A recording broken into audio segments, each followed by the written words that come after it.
gen ed, math, and language arts. Yeah. Okay. Here's our big change this year. Attendance has kind of been on our radar, but I haven't put as much emphasis as we are this year. So chronic absenteeism has been a concern. This year we really saw the impact of it. So we know that kids coming to school is one of the biggest factors, and one of the big ways that we can ensure that kids don't get those gaps, and we keep continuity with our instruction as well as our culture. So this year we're hitting it hard with attendance goals. We're using social media more to let parents know that this is important. This is what we want to focus on. We are generating a more celebratory sport meal day, kind of piggybacking off what the Colts Days has been for Good Fisher over the past few years. So more kind of activity, hyping it up with the kids, doing more celebrations and assemblies. So we have a team that's working on that, putting that together, and really presenting to teachers and parents that this is so important to get the kids here and make them want to come. If they want to come, it's the parents who get them there because they're so young. So really working with the parents on stressing how important it is and how much the kids want to be there. Well, that was pretty quick. So if you have any, you want to do any questions, we're going to table things. Madam President, I'll let you decide. I'm good either way. When I said that, then my recommendation is to, when we've done that in the past, we do questions now, then we end up running out of time later. So it's probably... Yeah, we'll ask them at the end. Yeah. Thank you. No, thank you. So we're not asking questions? We will at the end, let them present, and then we'll ask them all. Like, if write it on the paper for that school what your questions are, and then we'll ask at the end. We've done it in the past, we've run out of time for everyone to present, so this way we get everybody.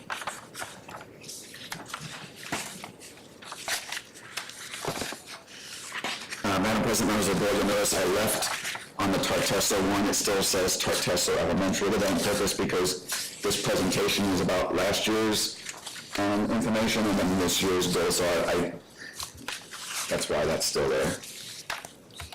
Okay, good afternoon, everybody. I don't know how to say all those things. Oh, good afternoon. All right, so I'm Dr. So the presentation was going to go over data from Tartesso Elementary, Ruth Fisher, and Desert. We're going to put it all together for Tartesso Middle, which helped us come up with our goals and our action steps. Our leadership team met, as we do every summer, and we looked at some data from AASA, and the thing that stood out to us was 5th grade. So 5th grade started at the year before we had 20, and we jumped up to 35%. They also were successful in, that was math, and they were all so successful in grade 5. Math also. They, if you look at it, they were at 20%, and they grew to 36%. That is amazing. So that they followed all of our goals and all of our steps that 5th grade did. However, third went down a little bit, but 4th grade really struggled. So what I wanted to see was what happened with the other 5th graders in Desert. So if you go to the next slide, so 5th grade at Desert, they went down also in math, and but they went up in ELA from 29% to 38%, and they also did very well in science. They went up 10%, 24% to 34%. Okay, so I'm still... You're confusing that with the statewide. 24, they stay stagnant, 24% to 24%. So I'm thinking about all of these things because we're bringing all of our students together. So then I went to Ruth Fisher, and I saw that, so we got 6th graders from Ruth Fisher, which were now 7th graders. They went down in all of those areas. So I'm still thinking about what I could do to really support them. They went down in math, and then I'm looking at ELA, they seem to have grown. Okay, so that's awesome. They went up in all 3 grade levels. I went to science for 8th grade, and they also went up.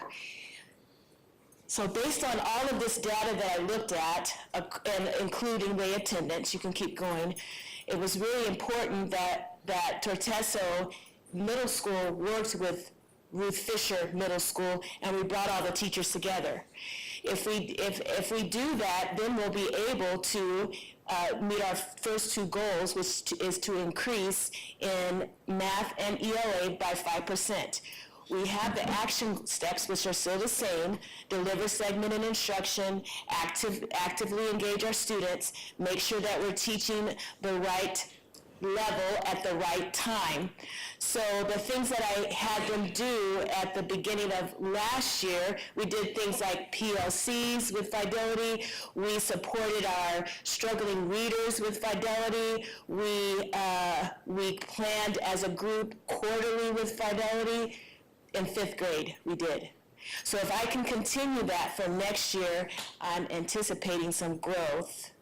So to deliver segmented instruction, what I'm going to do is I'm going to model that during my PLCs. During any time I stand in front of them, I'm going to model segmented instruction and do step outs to explain to them that this is what it looks like, and then they can feel what it looks like to be in segmented instruction. Also, I'm going to go to action step number 2, which is actively engaging students. That's going to happen while they're doing segment instruction, but of course, I need to model it and also give them relevancy. Now, the third one is very, very important. Last year, what we did was we had quarter at a glance. What that includes is the teachers take time during the day and they plan. Well, what are they planning? They're planning their lesson plans. How are they doing it? They're going to the Arizona State standards and they're seeing if they understand it. Then they take their understanding to beyond textbooks. When they get to beyond textbooks, they're able to look at the misconceptions, they're able to see when it's supposed to be taught, they're able to take the formatives and identify all of the things that the children need to know. They can use the unwrapped documents, and they can understand the lesson progressions. So I'm going to continue to do that, but to be honest, everybody, I need to make sure that they're doing it, because sometimes I would let the grade levels take that time and I wouldn't go and check on them and make sure it's done. I would check on their documents, but I didn't listen to their conversations. So this time, with working with Ruth Fisher, we have facilitators for every subject area, and that person's going to be able to ask them questions to make sure they really, really understand what they're teaching. I believe when they really understand what they're teaching, we're not only going to be able to help the students grow, but we're going to get proficiency because the teacher knows what they're teaching. The other thing that I wanted to talk about is that we were so focused, based on data, on helping our students that were not proficient. So we kind of, not that we didn't care about the proficient students and the highly proficient students, but we weren't intentionally helping them. We kind of were letting them do their own thing. So this year we had put something in place where during interventions we're helping all students. So look, if we're striving for proficiency, which we talked about all over campus, then we're going to start seeing growth because everybody's going to get support. Now when it comes to attendance, as you can see with the other slide, that we went down for February and January. Well, in February and January, I used that to decide that we really needed to focus on students and incentivize it more. So what we did is we had coaches. If the student missed 3 days, the teachers called. We always do that. If they miss 8 days, the counselor is called. We always do that. But that 5th day, I involved myself. So I had a meeting with all the students that missed 5 days. I did it every Tuesday. And they signed a contract. They got a coach. And then the coach would touch base with them every 4th day. After they got 8 days, they would get a prize. But like last year, I just was trying it, and I wasn't touching bases with the coaches. So this year, I'll do that with fidelity so that I can make sure that those coaches are doing their jobs and that the students will be excited to come to school. That's it. Thank you.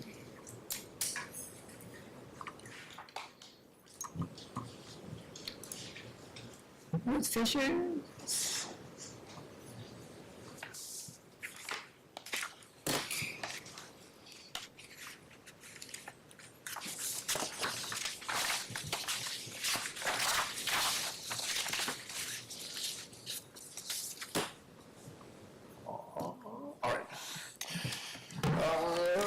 I don't know if it's good evening or good afternoon, it all depends on how your day goes today. So, again, thanks for having us, board president, board members. Thank you for our time again to share where we're at, where we're going, like we've done in years past. So again, our school improvement team, like everybody else, met in June, once the data hit. And we kind of reviewed where we were and where we're heading. So kind of let's take a look at math first. So ours is kind of broken up math, then we'll kind of look at what the action steps are for math, we'll hit ELA, and then we'll go on from there. So here's the what for math, what our data looks like. Some ups and downs, so obviously we looked at some growth in cohorts, going from 7th to 8th grade, we saw a little bit of growth there. 6th grade overall, from year to year went up. But overall, math was a mixed bag when you look at your percentage of kids passing for the whole school. It pretty much stayed the same at about 18% as it was the year before. Again, some obviously looking at it gives us an idea of where we need to head to. And kind of talking with our improvement team and what things went well and what things we need to continue to do. One of the things we just had a lot of discussion on is, where do we put our growth target at? And for us, we're like, well, 10%. Like, there's no reason we can't shoot for 10% as our goal, because again, I think our goal when we talked about this over the summer was we need to half the gap to the state average this year, and then hit the second half the following year. We should be, our overall goal as a school is within 2 years, we should be at or above the state average across the board. And the discussions that we really landed on a lot was, how well do we understand the standard, and how well do the students understand how they're being assessed, and how are we making sure that that depth, that understanding is there for us to do well and put those lessons in front of kids. So again, a lot of the same stuff you've heard with the other groups, same thing coming from us. And one of those big things is, how well do we understand the standard, the depth of it, the understanding of it, different ways it can be assessed. Because we started looking at some of the data from the year before and things we did well in, when we look at ELA, they really talked about, they took a lot more time first before they even started planning, understanding what the standard was specifically asking, looking at the DNA assessment, looking at those different types of questions, looking at the state questions, looking at the item specification guide from the Department of Arizona, and really taking that approach of saying we have to understand this first. If we don't understand what we're teaching, we can't be successful. And then from there, they would look at it and say, all right, we have 2 weeks to teach this concept. How do we chunk it out? How do we segment it out? So when we start looking at our goals for this year, that's really where our basis is at for both ELA and math, is saying, first of all, how do we make sure we understand the standard, the depth of it, what it's asking us, and what do we have to have the kids' outcome look like? So how are students going to be assessed for that? And when we looked at those things, obviously we were like, well, we came up short this year. When they started talking about it as a group, they're like, you know what? We probably taught pretty well to the partially proficient, or level 2 of the standard. We didn't necessarily really get it up for all kids into highly proficient. So when we talk about ensuring the standard is taught at the appropriate level of rigor, we're talking about making sure we're hitting the highly proficient range as we're instructing the standard. We have 2 weeks. How do we make sure all kids are going to get there to that point of level? Not just like, how we understand decimals, percents. We can do it. We can do multiplication with it. But how do you really get into those questions where it's asking you, well, here's a percent. Now take another percent, and now what's that total? and make sure they get to that point. So as Dr. Scales already talked, one of our big parts of ensuring standards are taught at the right level is our quarter at a glance, and taking that time, and we're taking that idea, really what Tartesso did was before the quarter starts, giving teachers that opportunity to really break down the standards for that quarter, look at what those objectives are, and then start breaking it down and saying, all right, now how do we piece this together and getting sub-objectives to the objectives that are all needed for students to do well on a specific standard within a 2-week or 3-week time frame. And so then that comes with the segmented instructions for both units and lessons to making sure that teachers are very clear on what's being taught. We're trying to not to throw, we can't be blindfolded trying to hit a target here. And there's at times, I think some of our teachers are relatively inexperienced in certain subject areas, is really allowing them some clarity in what they're going to be putting forth in front of students and make sure they understand exactly what they have to taught, or what they have to teach at the specific level of rigor they have to teach it at.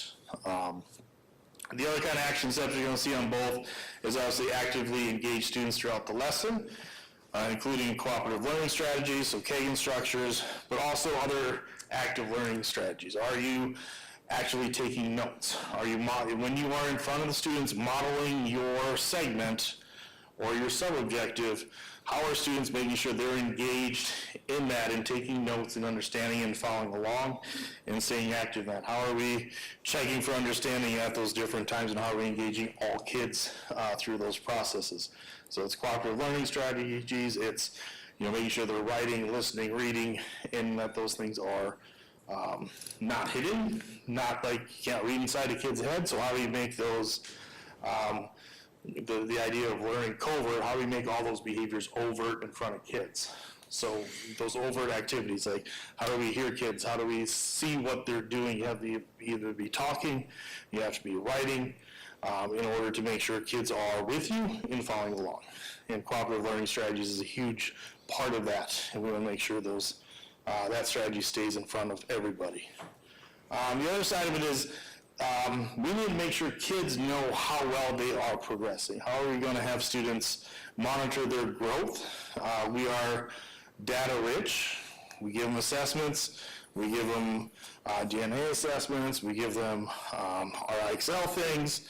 How are students conversed in understanding where they're at and where they're going and how well they are doing? And how are we communicating that with parents too?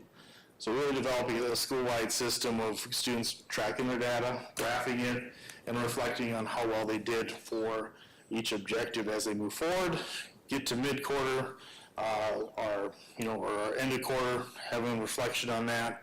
When we get to our benchmark test and they get their mid-year mark, like, hey, where are you at? What are you thinking? What do you need to improve on?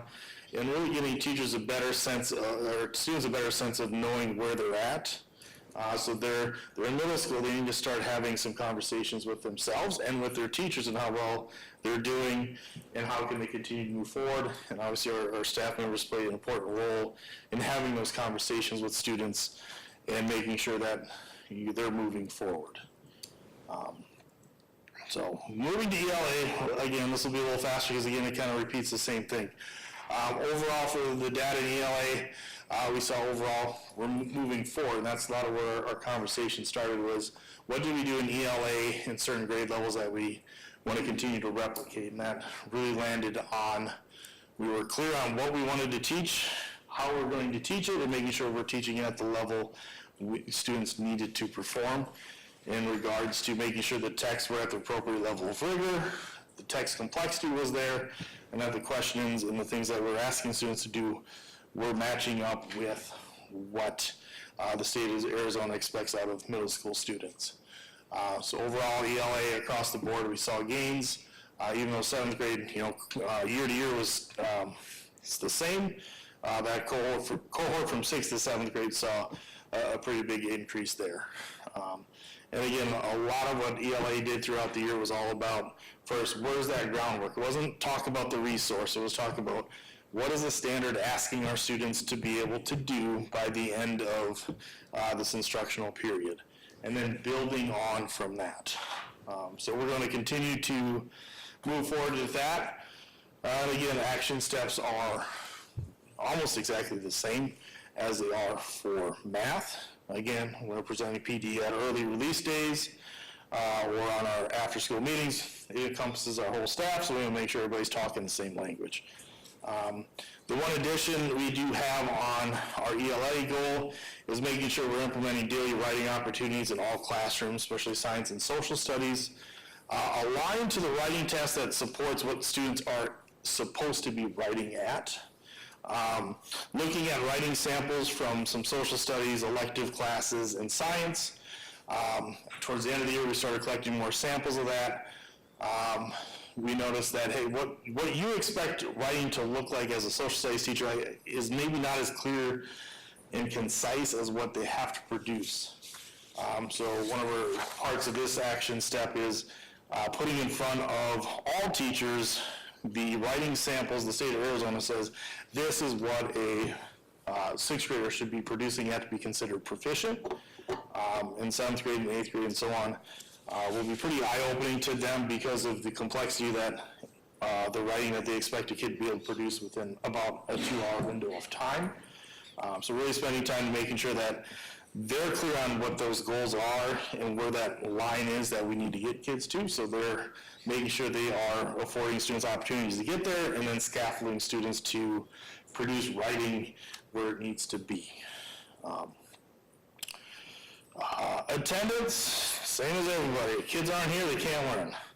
Our chronic absenteeism is, we're still hovering in the low 30% for students who are chronically absent.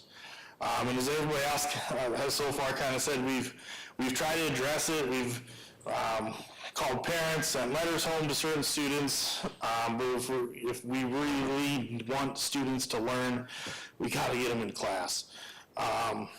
And, you know, for us, it's tightening some things up, that making sure letters go out, making sure we get parents inside our school for more meetings, and really continuing to push communication out to parents about the importance of you have to be here every single day. There's that shift to where, you know, vacations can happen on a week, you know, a Friday, we're going out of town. No, we need your kid here, and we're going to have to continue to push that message to parents for the importance that your kid is here every single day. If you miss a Friday here, a couple Fridays, you know, oh, it's just 2 Fridays a month we're missing. Well, you do that the whole school year, so your kid misses 20 days. You miss that 1 Friday out of a month because you had to go out of town. Well, now you miss 10 days, and that is a lot of school a student is missing. So one of the things we were pushing out is to continue to push out messaging to parents, and obviously, same thing as I think Dr. Scales is already talking about. Myself meeting individually with kids, getting the counselor to meet with kids, have groups with students, and really looking at the data of who's missing school and trying to have a more proactive approach. Not waiting until 10 days, not waiting until 12 days to set up a meeting with the parent, but trying to get ahead of it as soon as we see a trend of a kid missing days, letting them know. You know, like right now you can look at, we have some students right now that we know where they're at. They're just out of town until the 18th. So they're missing the first 3 weeks of school already. And you're just like, we're already behind the 8 ball on those, and relaying the message to those parents like, yeah, we know you're out of town, but you knew when school started. You had messaging go out for how many weeks ahead before school started to say, be here. So again, we're making the calls right now for our no-shows. We have 31 kids right now that are not in attendance to our school that should be, that are registered. And those phone calls already started to try to say, where are you? Hurry up, get to school. If you're not going to school with us, please communicate with us so we know to stop bugging you about that. But that just goes with that whole idea that we have to be the ones pushing it. And on the student side, we need to celebrate perfect attendance more often, monthly perfect attendance recognitions. So we're going to make sure quarterly we get kids excited about being in school every day. Colts Day, we adjusted our attendance mark again. We lowered it again because we're like, you know what? If you miss this many days through the whole month, and you do that every month, you can still miss 18 days and be eligible for every single Colts Day. So we lowered it to 3 days out of the month as we continue to push that you have to be here every day. just missing, 1 or 2 days a month, that is a big deal. Everybody should have, 90+% attendance.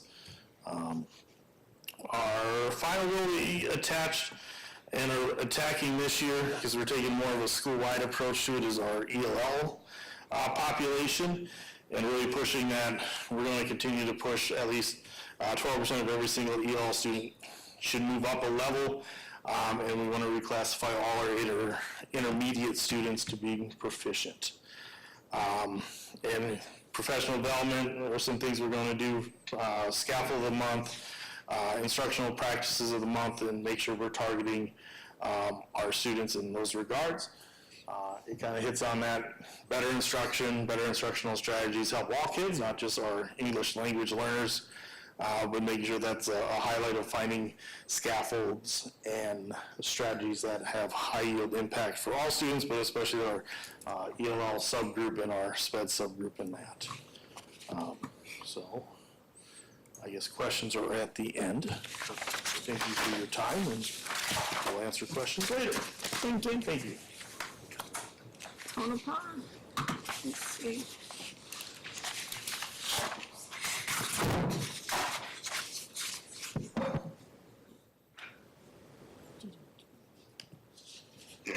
Good evening, good afternoon.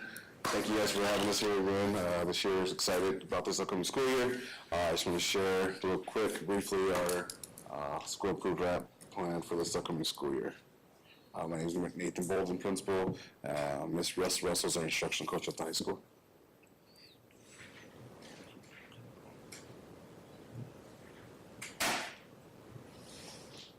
So here's a look at our data for our juniors. They took the ACT.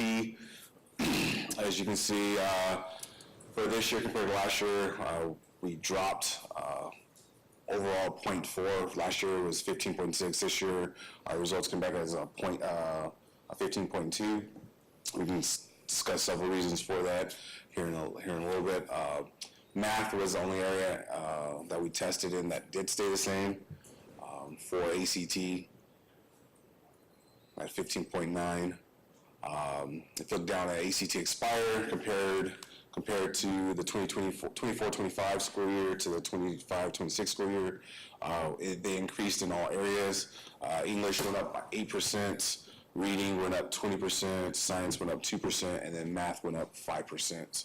And then they're predicting, based on this, by the time they are juniors, their score should be 15.8 on the ACT score. And then the ACT, AZ Sci went up 3% from the year previous. Okay. So big takeaways. Now, like I said, big takeaways, math stayed the same while the other areas dropped. English dropped 0.2. Reading and writing scores also dropped 0.1. ACT Aspire increased from 25 to 33. Like I said, went over that in the last slide.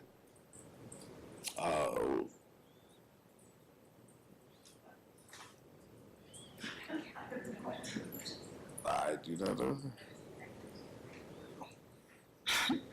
Okay.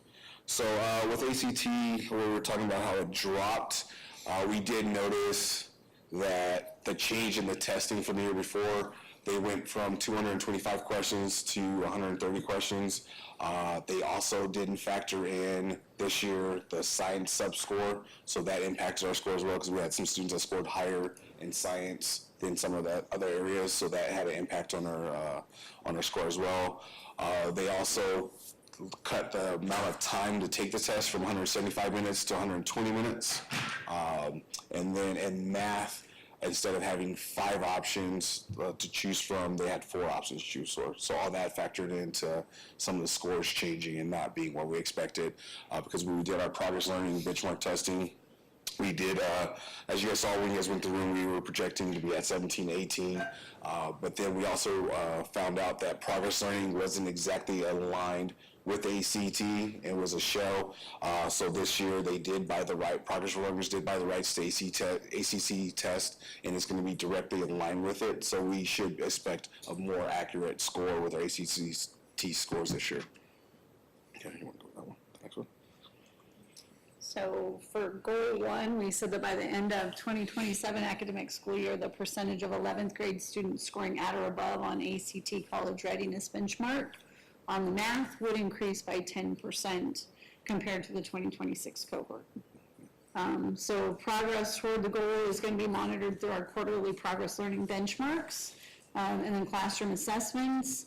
And our goal there is 85% of students showing growth in math sub-score performance, measured by those benchmark and the common formative assessments, which we're giving regularly, and then teacher-collected evidence as well. And just kind of like what Mr. Rhoda shared with his action steps, is deliver segment instruction, actively engaging students, and ensure state standards are taught when they're supposed to be taught and at the level of rigor that they should be taught at, utilizing unracked documents in progress learning. Where we started teacher PLCs last school year, could continue with that, and during that time they'll review the assessments and analyze their data and determine what interventions need to put in place, and then continue using that progress learning to implement during tutorial time, where if my son struggled with grammar, his focus is going to be on grammar during that time. So we're going to do that for every student. Okay.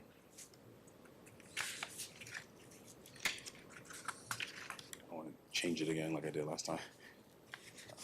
So our second goal, we're looking at the ACT college readiness benchmark score in English and reading. We want that to increase by 10%. So again, we're going to track that progress with the quarterly using our progress learning benchmark tests. And then the formative assessments that they're going to be going for that 85% accuracy again. And then the teachers, making sure that they're doing the teacher observed improvements in writing, reading, comprehension, and vocabulary skills. And the action steps are the same as the math goal.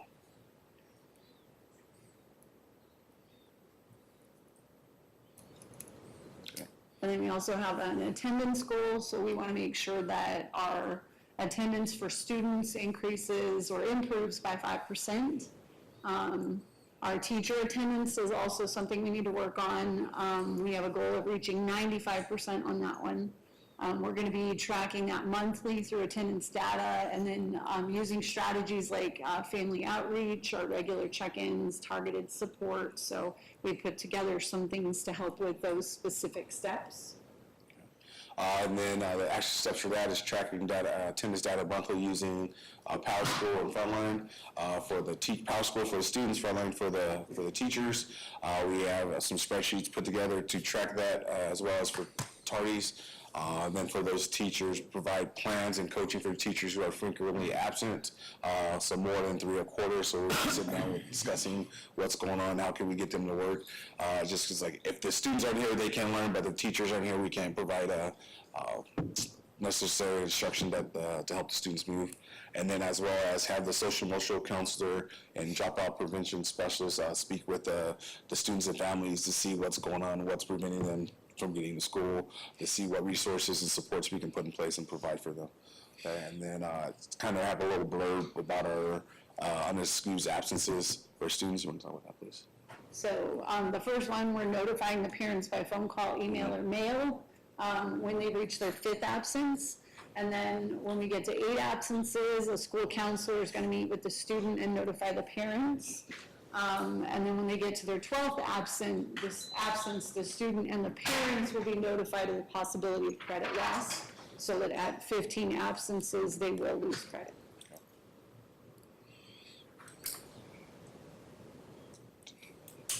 And the last goal is continue to increase our parent involvement, and that is through communication with them, as well as like through ThrillShare, the app, as Facebook posts, social media, having them out at FAFSA nights, parent-teacher conferences. We want to increase that by 10%. And we're going to establish our site council, as well as do some other academic. So when we're doing Community outreach. the community outreach. Sorry. Questions? We're gonna ask at the end. Okay. Thank you. All right, Desert Sunset. Madam President, members of the board, Mrs. Dirksen is attending a wedding in Ohio. Yes, she apologizes for not being here. She had a previously scheduled a family obligation out of state in Ohio, but she wishes she could be here definitely. We would say that we save the best for last, but we don't want anybody behind us to get upset. I'm Amanda Huggins. I'm the Dean of Students at Desert Sunset, and we have Kelly Dobesh, our instructional coach, will go through some of these presentations. We had a team that included administrative as well as staff members from all of our different grade levels, including our special areas and our special education teachers as well, that came together to work on this. In addition to a couple teachers that we were inheriting from Tartesso with the merging of the schools. So, with our math, when looking at the math end of the year benchmark data from 24-25 school year compared to the end of last school year, we observed a slight decrease, less than 1% in proficiency in grades 2 through 8. However, when taking the cohorts into consideration, there was nearly a 19% drop in proficiency from the second graders that were third graders last year. However, our third graders increased in proficiency approximately 3%. And one thing you'll see through our data is our team just chose to use our benchmark data rather than state assessments. When looking at the different data, the pieces, and determining what to utilize, we felt like our benchmark data provided us more real-time data, as it's taken 3 times throughout the year rather than waiting until the end of the year. It provides us instantaneous data, and in addition to that, we've been shown research that shows that it has very strong correlation between the state data as well. And then one extra bonus with using our benchmark data is we're able to include more grade levels, as only our 3rd and 4th graders will be taking state testing, but even our 1st graders will be able to take benchmark tests this year. All right, having the cohort data in mind, our guiding coalition saw the need to increase proficiency levels within the cohort to have the most reliable data for increased achievement. And like Amanda said, the benchmarks, the frequent benchmarks, will help progress monitor that data. So our math goal is to increase our proficiency level by 6% in each of the grade levels by the end of the school year.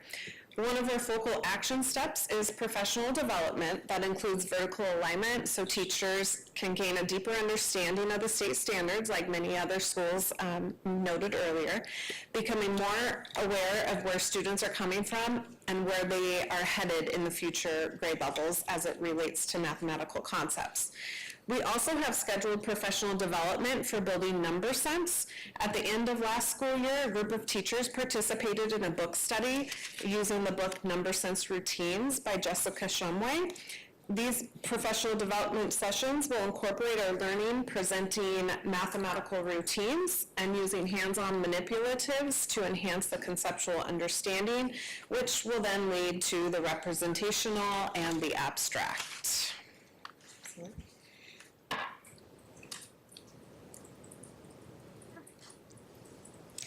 With ELA, looking at our second grade cohort from the 24-25 school year, they increased their proficiency by 4% the following year. Our third grade cohort stayed approximately the same.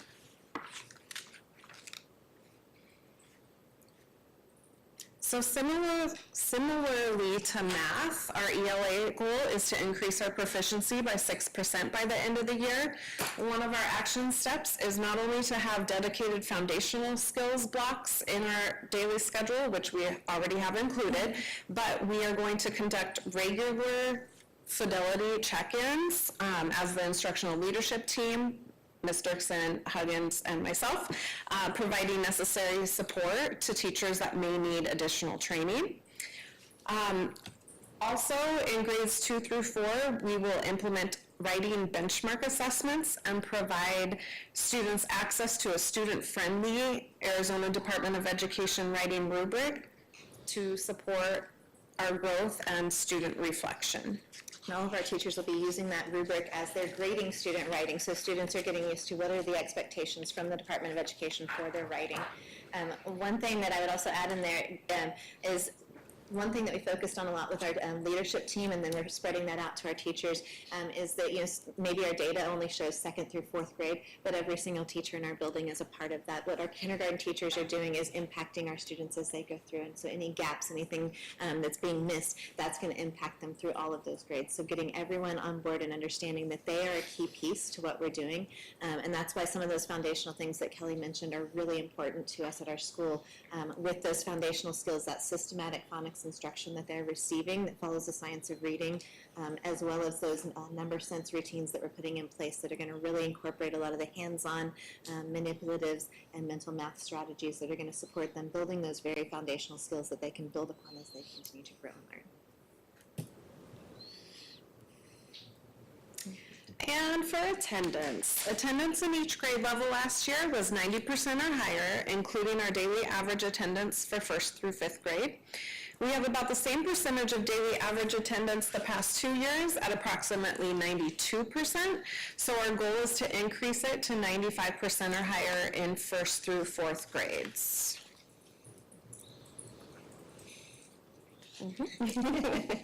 So parent communication is a crucial component. We're strengthening this through attendance monitoring at the classroom level, documenting phone calls and emails, conducting home visits, and hosting parent attendance nights. Teachers will also be promoting attendance, greeting students daily at their door with a Coyote coin, providing monthly rewards for meeting the attendance goal, and celebrating individual student attendance with monthly certificates. So our 2 key pieces there are just really making sure we're bringing those parents in as partners in this, because we know with elementary students, they impact attendance more than our kids do. So we want to make sure that they understand the importance of that. And then the other piece is really celebrating. We know that that positive reinforcement is going to go a lot further than anything else we can do to really reinforce for those students that impact that it's going to have on their education. So in conclusion, we're always striving for collective improvement, and with our ADE letter grade points, we have consistently increased our scores, starting with 71 and 95 hundredths points, then 72 and 92 hundredths points, to 74.18 and 78.25. So we're on track to earning a letter grade soon, and our SIAP will support us in achieving that. Yeah, we just want to continue that progression as we move forward. We're super excited this year. Our 4th graders will be the first group of kids to start from kindergarten in our school and go all the way through. And so each year that we've had students, we've seen that increase in those points that we've scored through the state letter grades, and just continue to build that momentum and continue to move forward. Making those steps forward will get us to where we have our goal sets. Thank you so much. Thank you. Questions? Who wants to go first? Someone go first. Let's pick a school. Okay. Who went first? Let's see. One as well. Let's go with one as well. Hello.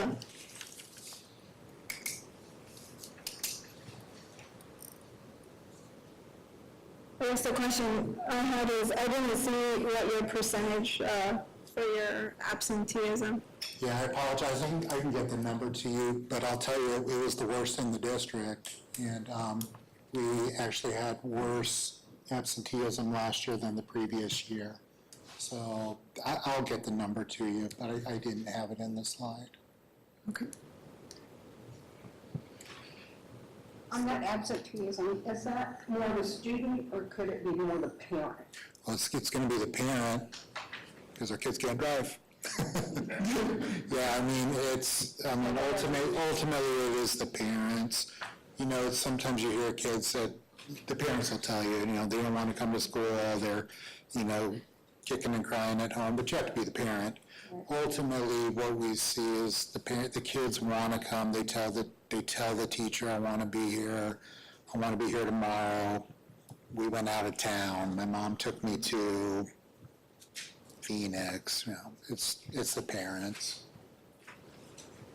You have another one? I don't have any. Do you have one? Yes. Go ahead. I have some. Okay. On your mathematical goals, you talk about categories. Yeah. We don't have any data from last year, so did you achieve your goals or not? In fourth grade, we did. We did have that, good success in fourth grade. We don't have the data. I can get it to you, I don't have it in this. For the previous year, If we look at goals, we need to see goals. Is there a reason you don't have a goal on the state assessment? oh, we do. So, yeah, our goal is to move 5% of kids out of every category by the end of the year, which would be the state You assessment. said that in the presentation, but I don't see it here in the, Well, yeah, we're using our benchmark as our baseline for this year. So we just took the DNA benchmarks yesterday. So when we get with the teachers to look at where those kids are right now, that's our starting point for moving the kids 5% forward. so next year we'll not only see the data on the categories, but also on the assessment. Because we're seeing the data, but we don't have the goal in the same column or next to it to see whether goals are achieved or not. And that kind of goes across the board for everybody. Okay, yeah, well, I'm sorry, Mr. Glass, I'm trying to understand what you're saying. So, yeah, our goal is to move the kids from where they are now to the end of the year. Right, we also have, I guess, a goal to do better than what we did last year. Sure. So presumably, if we're moving kids up from the previous year, we're growing forward, right? Yeah, I'm trying to understand what you're seeing, that there's something missing in what did happen last year, correct? Well, Is that your question? if we can go to Yeah, your slide on mathematics goals.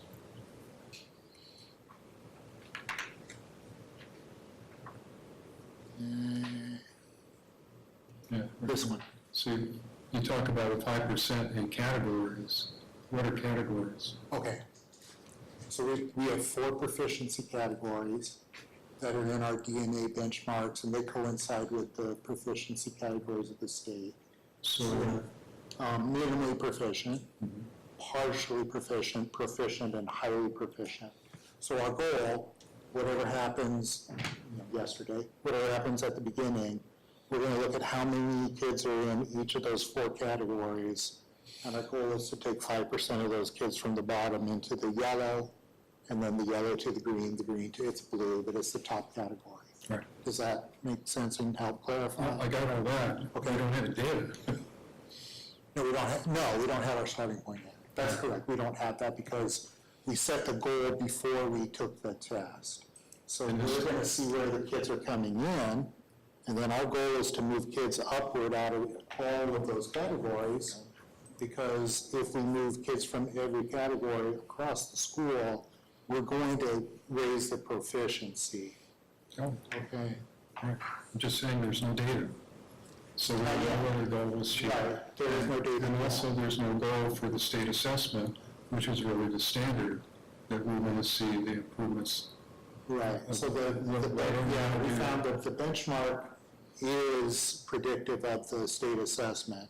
So if we're looking at our benchmark right now and saying, we're gonna move 5% of kids upward, that should reflect in the end of the year state assessment as well as the end of the year benchmark. So that really should be part of the goal here too, is for state assessment to increase.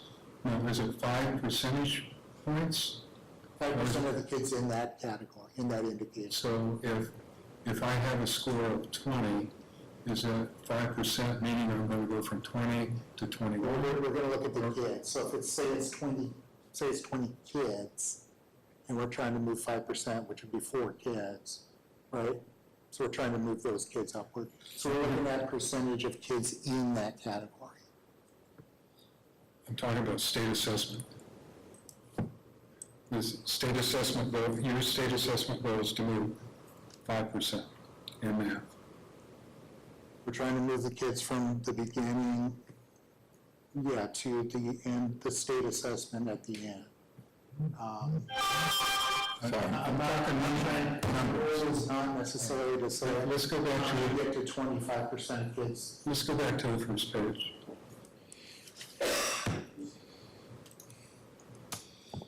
Yeah, right here. So you have third grade math, 23%. What's your goal for 26, 27? Yeah, I don't have a goal based on that number. My goal, because I'm going to assume that 23% of those kids are coming into fourth grade at the level that they will need to be to make similar growth. So what I'll share is that we have, across the district, we have everybody trying to do different goals. We have, most of them are trying to increase the state assessment goal. You've got these categories, and Desert Sunset has something different again. I have to look and see what they're using. They're using benchmarks. So we're not consistent across the district on what we're trying to do. Well, the intention here, we're trying to get this to the state average within the next 3 years. That's great. Okay, so rather than looking at end of year to end of year, we're using the benchmarks as those incremental marks of how we're doing and progressing in kids' learning. So that should reflect in the end of the year assessment. So that's why the board is focused on those benchmarking pieces. Mr. Brown, I get what you're saying. From my point of view, district-wide, we need to raise the scores on the state assessments. It's great that we have other things that we're doing because that's going to float up the scores, but we don't have data on those other things that are going on. All we have are the scores. And the district should be consistent in focusing on state assessment scores. I cannot argue with you. More goals are okay, but we should all have goals on state assessment, in my opinion. I'm only one board member. And then each year, so this is our third year doing this, and you guys make a goal, well, each school makes a goal every year. So I think to say, did we achieve our goal from the year before that you set for the district, or for your school? Because, I mean, it's not saying, did we meet it, or did we not? We met it in some areas, and we did not meet it in some areas. Fourth grade did meet it. And second grade, it's not reflected in the state data presentation, but our second grade team did have that same goal, and they did make it. Our third grade did not, and our fifth grade did not. So there was success in some and not success in some, just like what we're seeing here. On the state's assessment, I would say there was visible success in fourth, and you could say there's not success in fifth. So that happened with our goal last year as well. So I think our state data reflected what we already knew by the end of that last benchmark, which is only like a month away from the state assessment. So by that last benchmark, I could have told you our fourth grade is on track to meet their goal. However, our fifth grade is not. I know that doesn't sound good, but that is a way to measure how we're moving towards that statewide goal. So the goal that we write, or the goal that I wrote, even though we're measuring it with the benchmark incremental test, that the focus is not to do better on the next benchmark. The focus is to move the kids so that their learning will be reflected in the state assessment. But with respect, Mr. Blackson, I hear what you're saying, and the goal is not written specifically for state assessment. I hear you.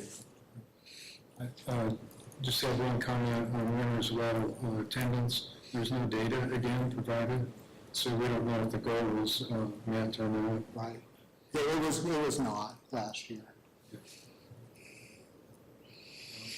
We should always have data and plus the goals, so we can tell. And on the action steps, there was involvement like with the parents and all last year that doesn't seem to be carried forward in the action steps this year. That's all right. One of my questions, and it would be for all of them, do the students know what the attendance rate or their chronic absentee is? In the past, no, but that is something that we're doing differently this year. So we are going to be running the reports and sharing with the kids which class had the best percentage. This is kind of taking off an idea that Desert Sunset had been doing. But we're going to announce kind of the winner of the month, and we have a scorpion that's going to travel. It's a stuffed animal, but it's going to travel around the school to which class has the highest percentage of attendance. We are going to celebrate the kids. We haven't done it in the past, honestly, because it was hard to run the numbers to get it out of the school information system. We've been working over the past couple of years to understand it better, working with Kevin, so that we think we can do that better. And then we just, I own it. It's just something we hadn't really emphasized in the past that we need to emphasize now. I think, for all the schools, is to keep an idea of, I don't know if perfect attendance is that great of a thing to get chronic absenteeism down. Typically in any group, you're going to have some kids that are there short of death. And there's other kids, if, the sun doesn't shine, they're not coming to school. Right. So I don't know how do you get those kids up? Celebrating the perfect attendance is good, but how do we put some peer pressure on the students who aren't helping? Yeah, and those are those calls to the parents, and we have been doing that. That just hasn't, honestly, it's been such a large problem. The resources of myself and the counselor and the dean calling parents, in the past it's been just that the need has been greater than the resources. Okay. And so now we're, again, kind of focused, same thing on kind of talked about the bubble kids as academic kids we're going to focus on. Each of the teachers are going to also target some absenteeism kids where they're going to be working with the parents a little more directly, then we'll come in and have conversations, but it can't be 100 kids. But it might be, 10, let's start with 10 kids, get their attendance going, and then we can work on another group. So it's kind of honing in on some target kids as opposed to trying to tackle the big mass. And the other one is do we try to keep track of who has an attendance problem last year? Yes. So rather than waiting until they miss 5 days, Yes. on day one, glad you're here, keep it up. Yes, absolutely. And the parent-teacher conferences in the spring, we had a lot of those good conversations with a lot of those parents that, we were able to carry through over to this last Meet the Teacher night. And I'm thinking of one kid in particular. He's on day 4 where he's been here. You didn't have that last year where he was here for 4 days straight. It did not happen. He wants to be here. He's telling his mom, he's telling the teacher's pinky promising, see you tomorrow. She said the first day he's not there, I'm calling grandma and saying, why is he not here? He really wants to be here. That's just that kind of targeting we hadn't done in the past. And it was kind of, teach to who's here. Because most of your kids are going to be here, teach to the kids who are here. Now it's just we can't afford that. Thank you. Thank you. Madam President, may I jump in real quick? I think we have a clear design flaw with the lack of, we should report out either yay or nay that we meet our goals from the previous year before we jump into the next year. So I'll work with them over the next few days to get that to you. It's probably not gonna be tomorrow, but Yeah. we'll get to you. And then also want to let the board know that in September's meeting, we'll do a report on the school letter grades with points and improvements. And also, I'm going to present how we're tracking progress toward the strategic plan goals. And those are all based on state assessment and that works. So it's not necessarily in how they're tracking it in their plan, but we are tracking it. Entirely on state assessments provides clear, standardized Who's using AI? I can't do it, turn off. I don't know what I'm doing wrong. But I just wanted to get the board that, so we'll work to get that information to you as quickly as possible. And then we'll elaborate upon this at September's meeting. Okay. Who was next? I think it was Tartessa. Did anyone have questions for Tartessa?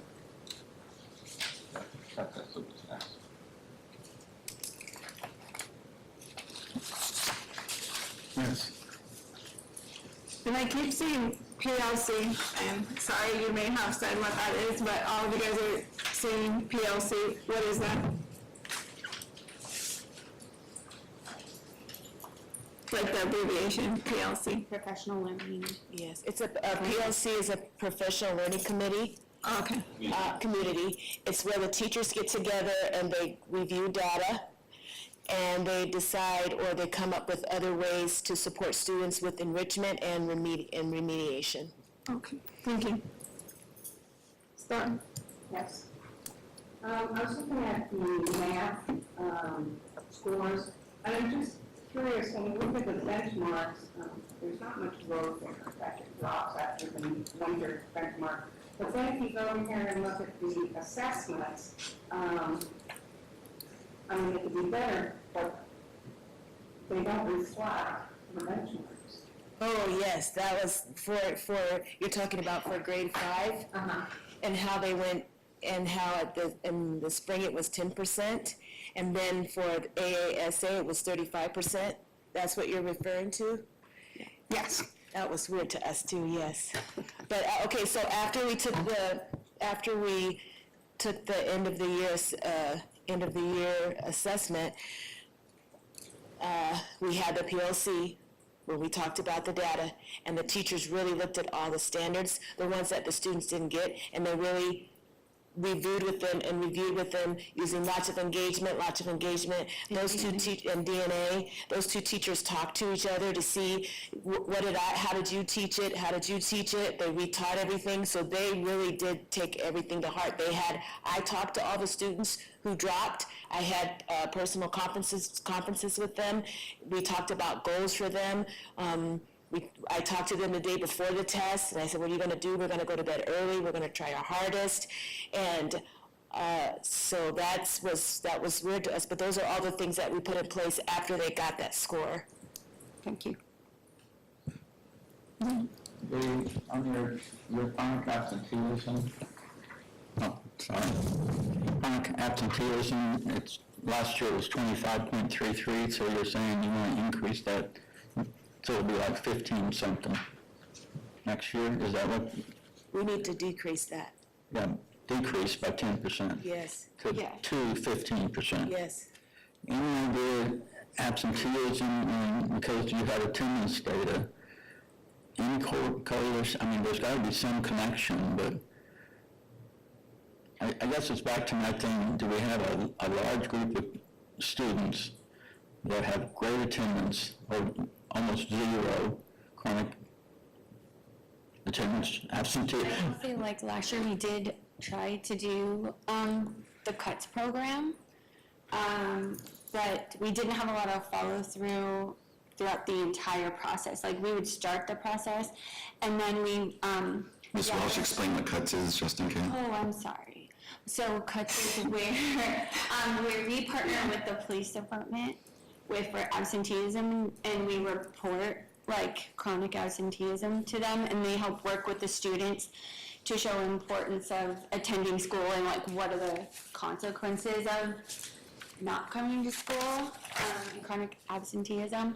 And in extreme cases, the police can actually cite parents, write them tickets, and go to court. That has part of that. Not happened in 15, 20 years. No.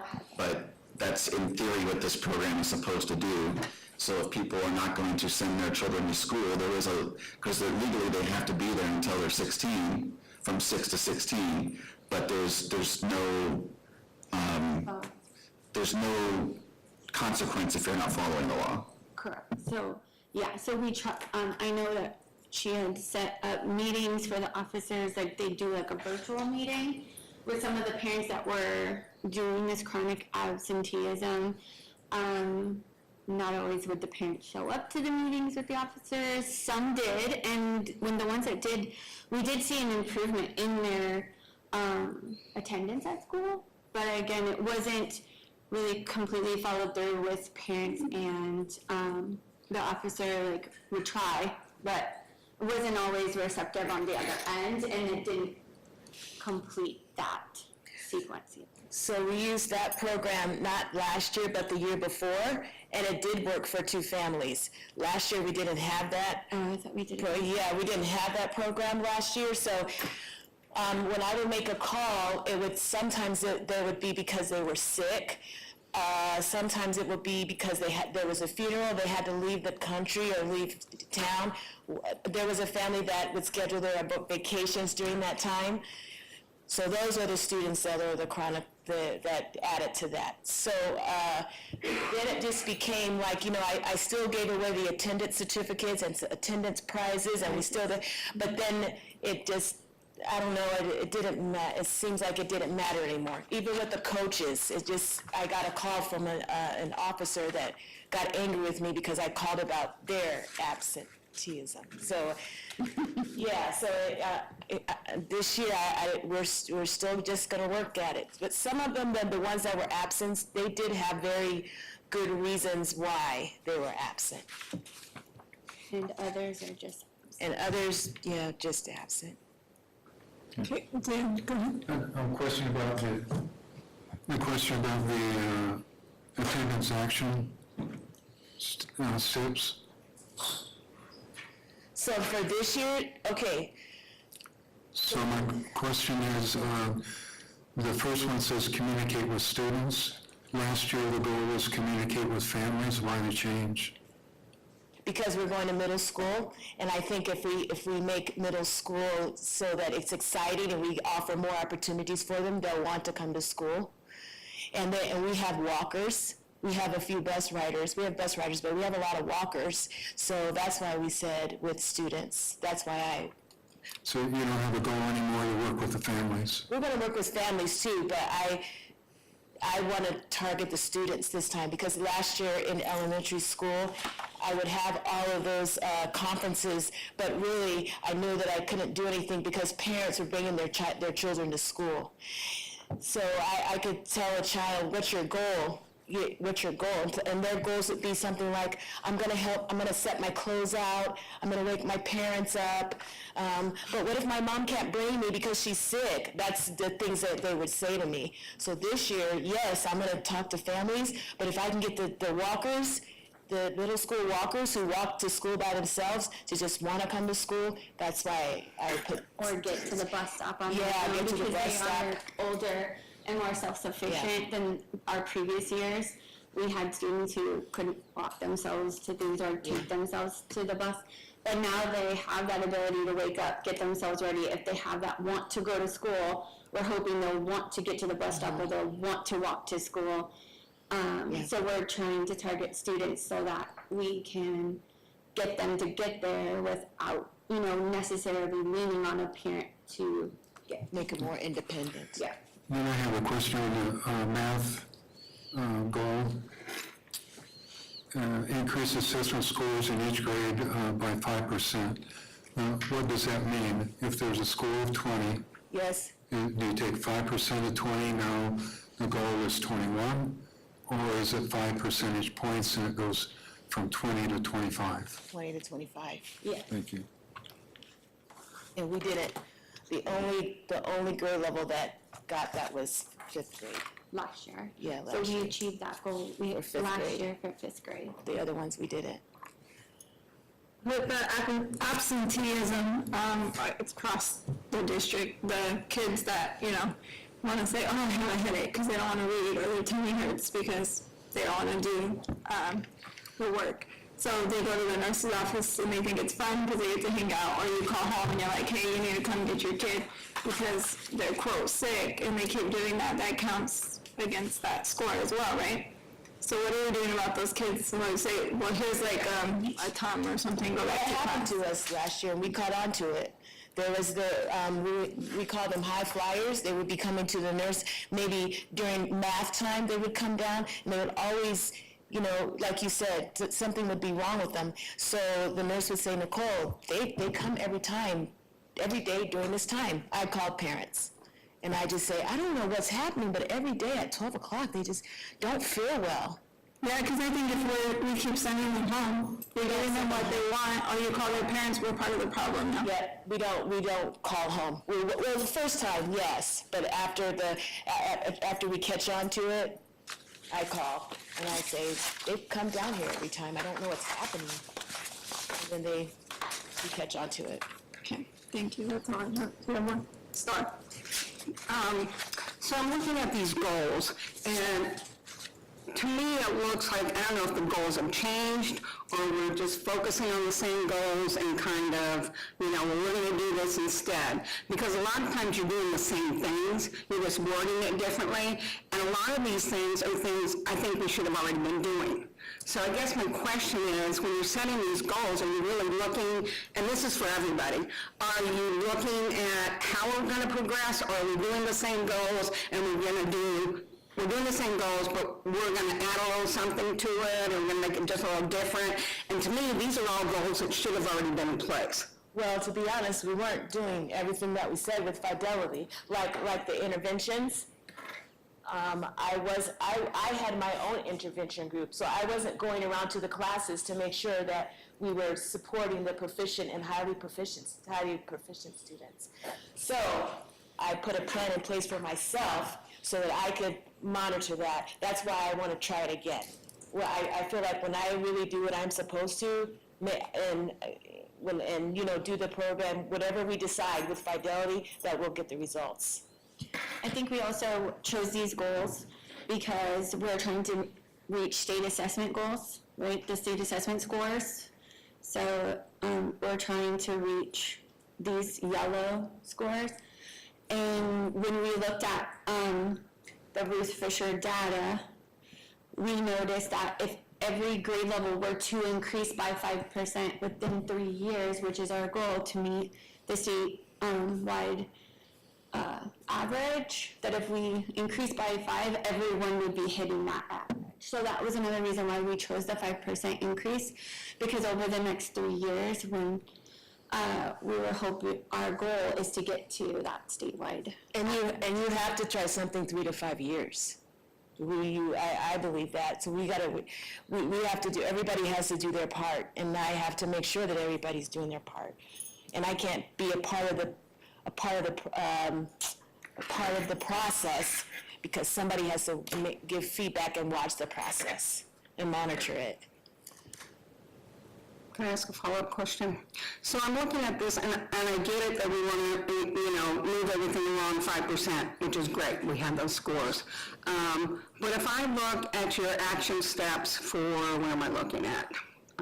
Goal 2. I think I'm looking at the right one. Yeah. Goal 2. It says actively engage students with appropriate strategies.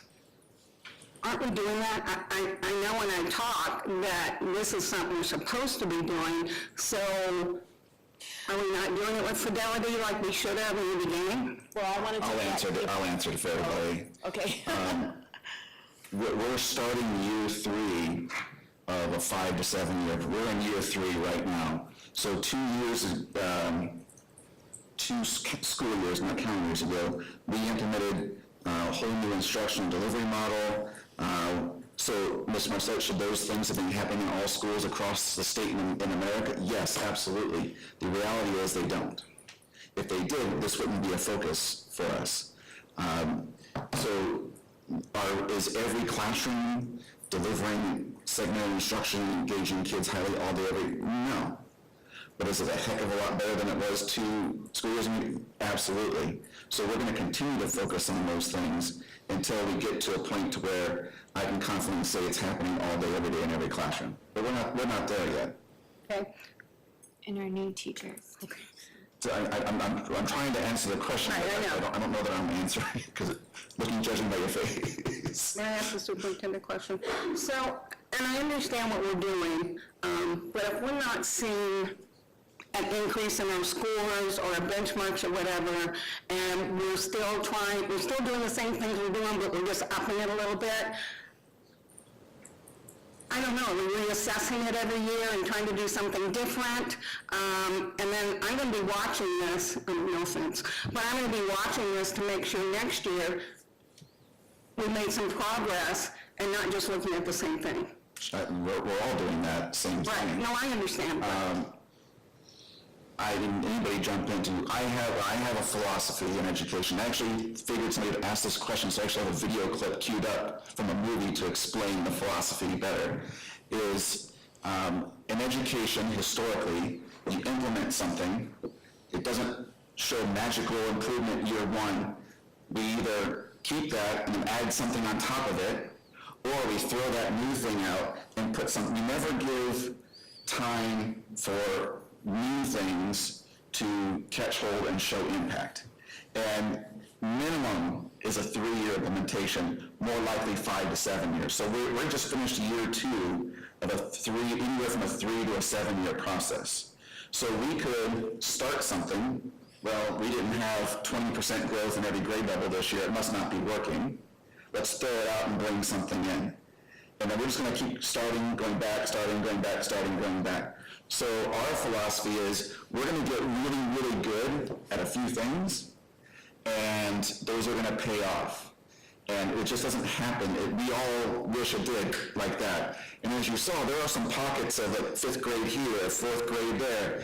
You'll see next month when we do the letter grades, 4 of our 5 schools all increase in the letter school. We have one of our schools went from a C to a B. So there are indicators. It's just not every grade level, every school, which is what, of course, we all want. Even when we get to a point to where we are implemented with fidelity every classroom, every all day, we're still going to have a year where, okay, last year we were at 52, this year it went down to 42. What happened? You don't typically see a straight trajectory to 100%. Like, that's just not realistic. Well, I understand you don't turn the ship on a dime.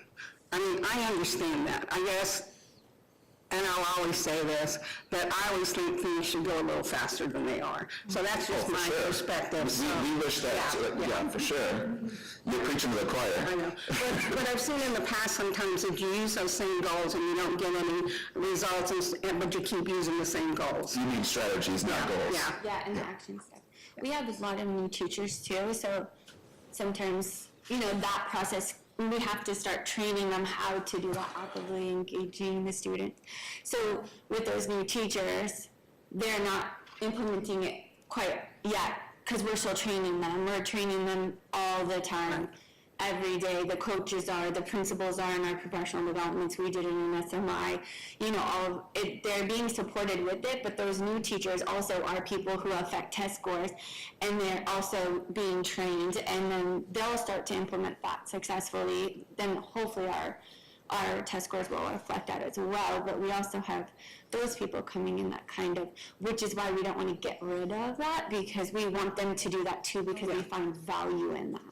And you're right, if they go another year or two, and it's like, this is, and I said this to Mr. Blackson yesterday, and I'll sit in the room with the folks, like, we are executing the school improvement playbook. Like, if we do this, it will work. We all don't have the patience to see it through, and that's why I stress we're in beginning of year 3 of at best, a 3-year process, if not a 7-year process.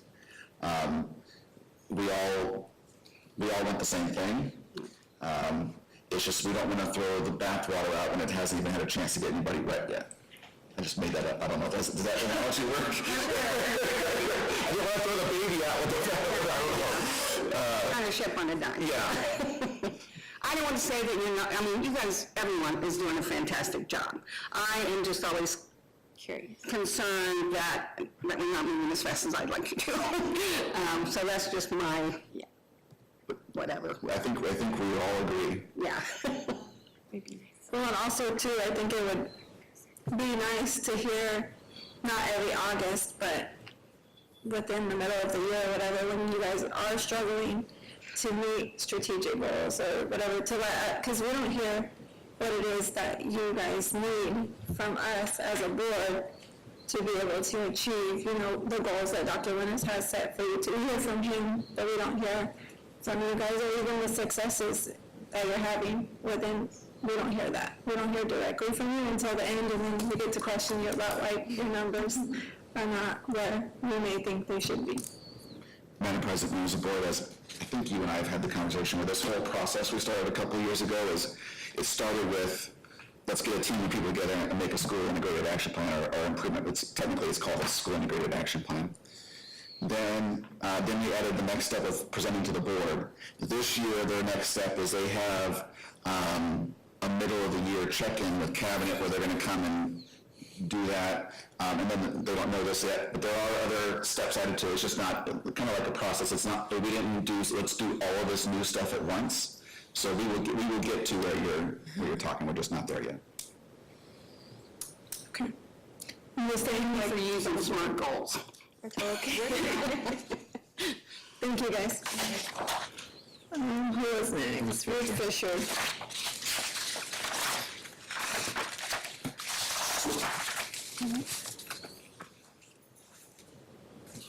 Dan, you want to go first?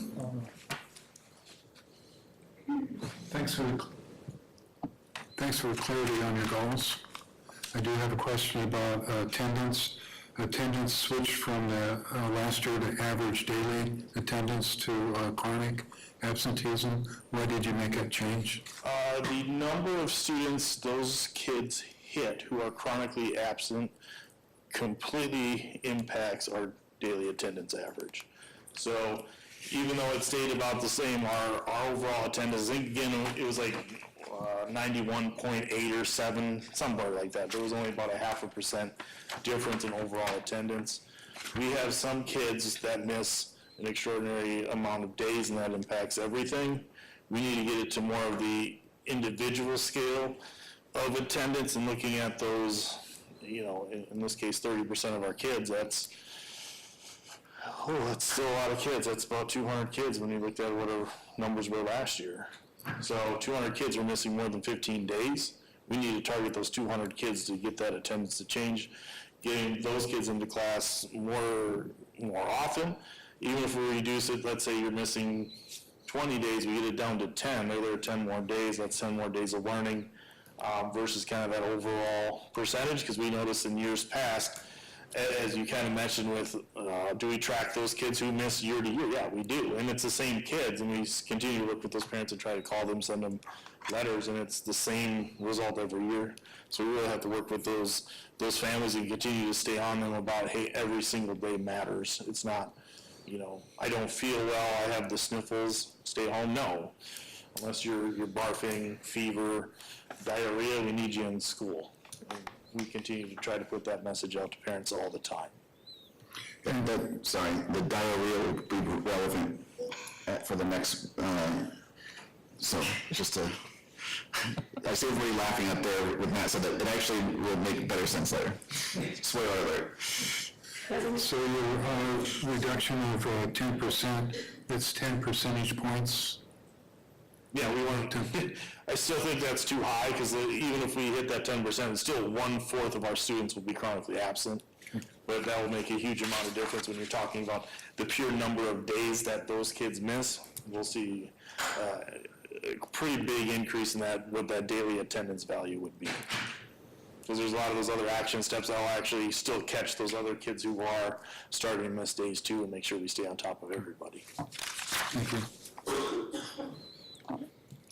So you have a pretty aggressive growth there from 18% to 28%, and the other one is right at 10% also. I commend you for that. Do you think you can reach that? Because I know in the past it's always been 5%.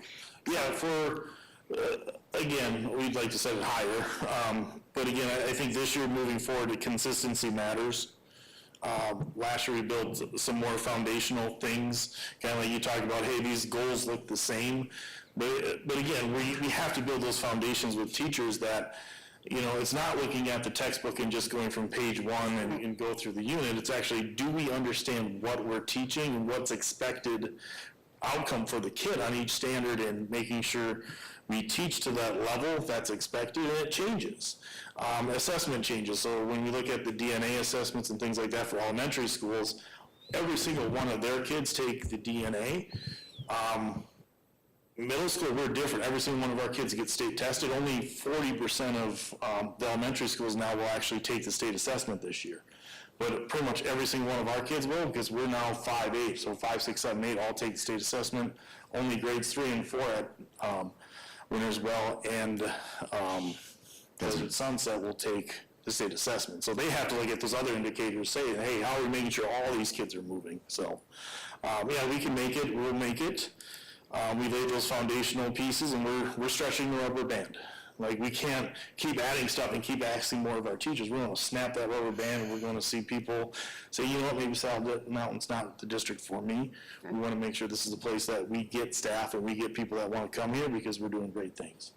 And Ms. Marcet knows about, I think I'll add too, is that we had examples, it was at 8th grade ELA, or 5th grade at Wintersville. There are examples where they had, 8-9% improvement. So yes, it is, I mean, certainly, hey, these are the same kids. Right. They are very capable of making that big of a leap in a year. I just want to commend you for stretching that target. Yeah, I feel we built quite a bit of capacity with our people last year. We laid some foundational pieces, and now they're looking at things a little differently. Dr. Scales and the idea of like, hey, let's reserve time. Let's get release time for staff to do quarter at a glance and lay that foundation before they even get the standards in front. Because we're always at Ruth Fisher trying to catch up. We're like, oh, we're supposed to be teaching this, and we're just unwrapping that standard for what we're going to teach next week. So now we got some of those things laid out for the entire quarter before we even started this quarter. So we're excited about those things. Paul, anything? You have anything else, Dan? Thank you. Wait a minute. One more question. So I've seen this at other schools, because students don't think that benchmarks are important, they don't come to school that day. I mean, it's not, assessment tests, they have to be there. Benchmarks, they don't see the importance, they just say, oh, I don't have to go. I mean, do you see, that could be the reason why we see the benchmarks at a low and yet you see the assessment test at a high. Our data, we had a mixed bag. We had some grade levels where the DNA, like ELA, we thought we'd actually do better on the state assessment when we looked at the DNA assessments for end of year and stuff like that. I think 7th grade we thought would trend higher. 8th grade, same thing, but they didn't come in that way. But if you look at our DNA assessments for 6th grade math, we were like scratching our heads, like, what are we doing? It keeps going down, but then the end of the year ended up being, more than it was the last year. It was fine. It wasn't great. Yeah, it is. We call parents. We send messaging out through the app and through share and say, hey, it's benchmark testing. Get them here. It's important. Same messaging we put out for state testing is the same thing we put out when it's benchmark time, because we want kids to do the best, so we know kind of where we're at and where we need to continue to go for the rest of the year or right before state testing happens. Just very quick, have you assessed, have you been able to look at the attendance for that day to see if it's any different from any day that actually kids are saying this isn't important, so I'm not going to go and take this test? Not for benchmark, Okay. for state testing, yes. Because Okay.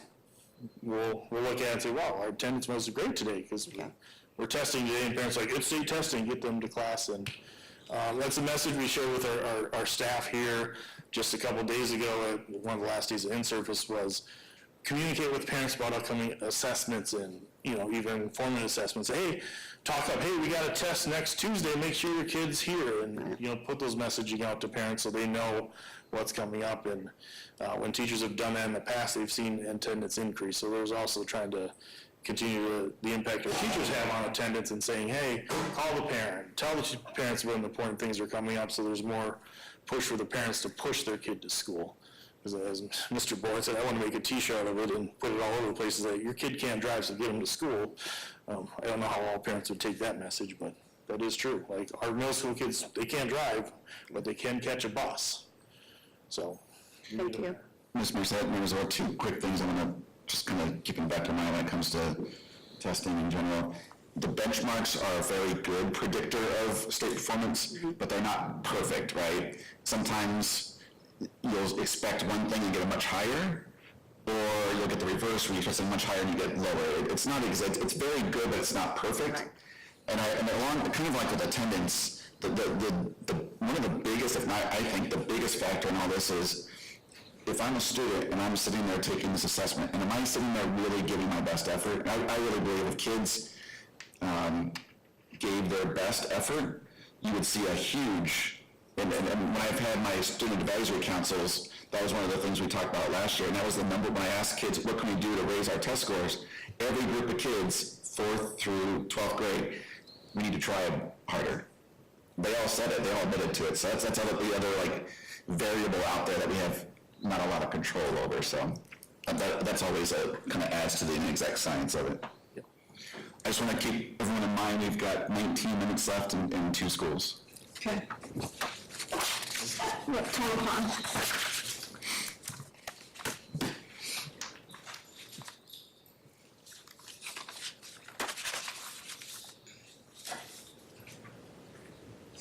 Huh? I was trying to make sense of your goal number 4. You want to increase parent and community by 15%. Do you know what it is now?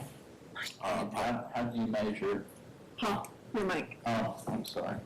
So we want to increase it because when we have our parent-teacher conference nights, we have about 50 parents show up for the entire school. And we want to increase that and increase involvement, so. So instead of 50%,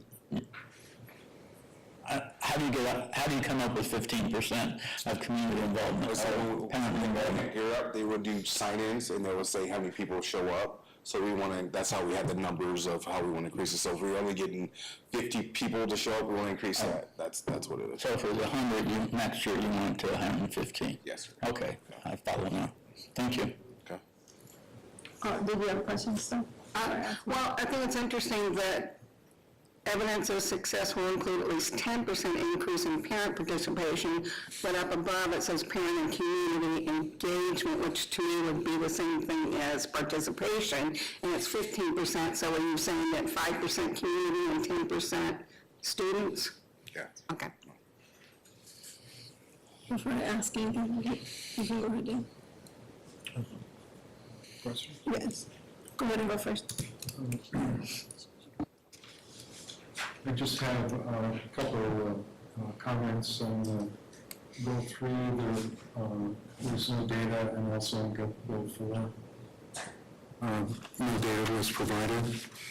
And on goal 3, which is attendance, you added a new item for unexpected absences for students. So I just want to compliment you on adding that.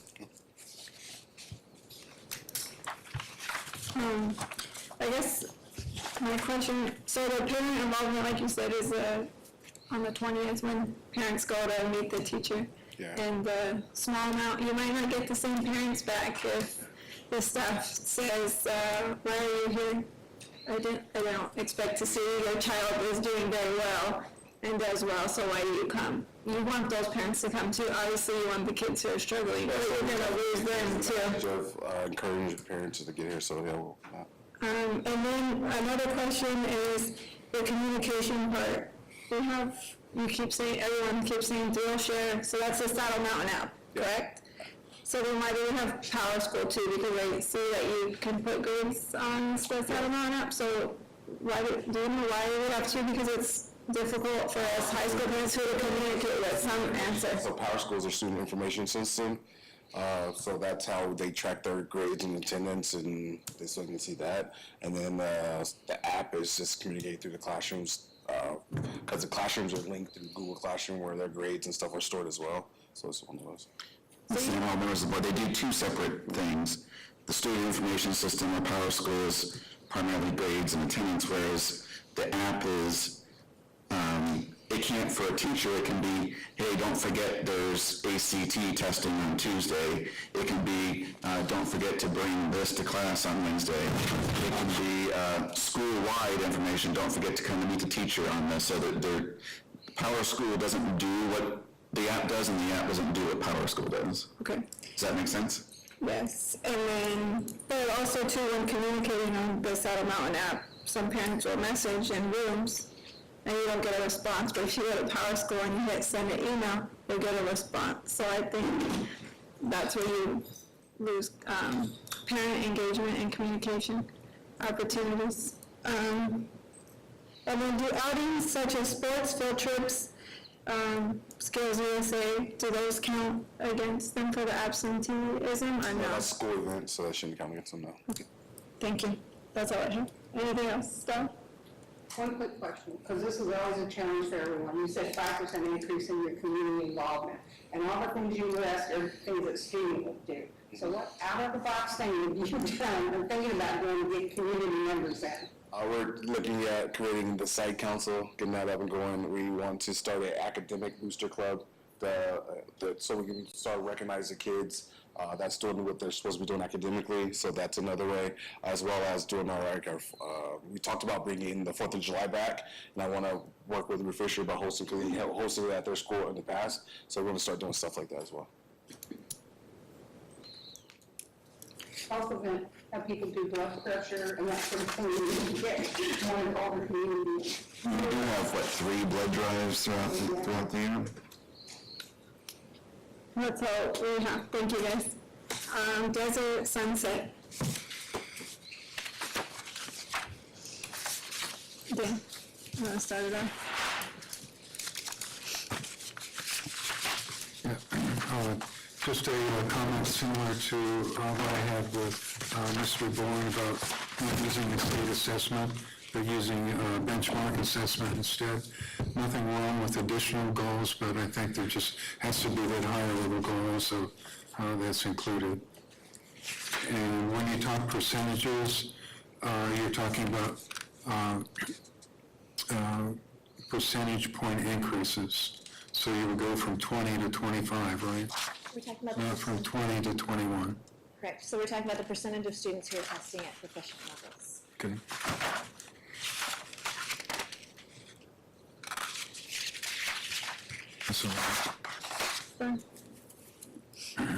So quick question, I'm looking at these goals and what it's doing is increasing what we're asking our teachers to do. How are we keeping them from not burning out or saying, this is too much, you're asking too much of me? How do we manage that? Because our teachers get really stressed, and if they're stressed, our students are stressed. Are you referring to the action steps or? Just anything when we look at incorporating, being more diligent. I mean, there's things they're supposed to do, but we're just trying to enforce it more, that sort of thing. And already I hear from teachers that every time they're being asked to do more, and they just don't know where they're going to find the time to do it. So I guess I'm just asking how you're supporting the teachers. Ms. Marcette, members of the board. First of all, I'd say that nothing we're asking anybody to do this year is new. It's just focus on getting better at what we're already doing. And I've stressed that with the principals as well. So to say that we're asking for more, I don't think that's accurate. There's not I take that back. The only new thing this year is the back to school, bloodborne pathogens, trains. That's a new system for that. Guys, correct me if I'm wrong, there's nothing new this year. Am I misspeaking? I don't think there's anything new. We're asking people to deliver segmented instruction, engage kids all day, and teach the standards. Those are the 3 things we're focusing on and asking people to do. If there's more being asked of, I would like to know what that is, because I'm having a tough time identifying with those things, unless you guys have more insight. So I'm wondering, something that came to my mind when you asked that question is teachers standing at the door to greet their students when they come. That's good practice for educators everywhere. So it's not something new, it's just trying to help build those positive relationships with our students, because we know that the positive relationships will help increase student motivation, which in turn increases attendance and achievement. And I'll add to that, a huge part of the committee that put this together is our teachers. And they were the driving force behind creating these goals and these action steps. So this is their voice. This is not us telling them we're asking you to do something more. This is what our teachers want. And this is what they have put into place in our school because we work together as a whole team. And we do make it clear, okay, you guys are the voice, like Amanda said, and so if you're agreeing to this, you're agreeing to it for your team, communicating that with your team, so it is teacher input. Well, I have to tell you, when I was substitute taught, my favorite part of the day was greeting kids at the door. But thank you. Thank you. I shook every kid's hand every day walking into my classroom. I went through buckets of hand sanitizer, but I did it. Every single kid got a handshake even before they went into the door. Now it's, everybody gives me. Now I'd fist bump probably. Do you have anything else? Good hugs. Do you have anything else? That's it, thank you guys. Thank you. All right, any other discussion, questions? Can I make a comment? And let somebody have a question. Sure. I'm just going to say, as a substitute in classrooms in elementary for 4 years, I gotta look at this. I know you guys care with your heart, with what you're trying to do. Our job is to ask the hard questions. When you have a community member come up to you and say, well, how are you doing? Sometimes, we could go in the long whatever, but they want to know the short and dirty, I guess. They want to know what our scores are, but that doesn't tell them everything. But sometimes we can't explain that to them because they don't want to listen to anything else. So we try, but I just want to commend everybody. You're doing a great job. Thank you.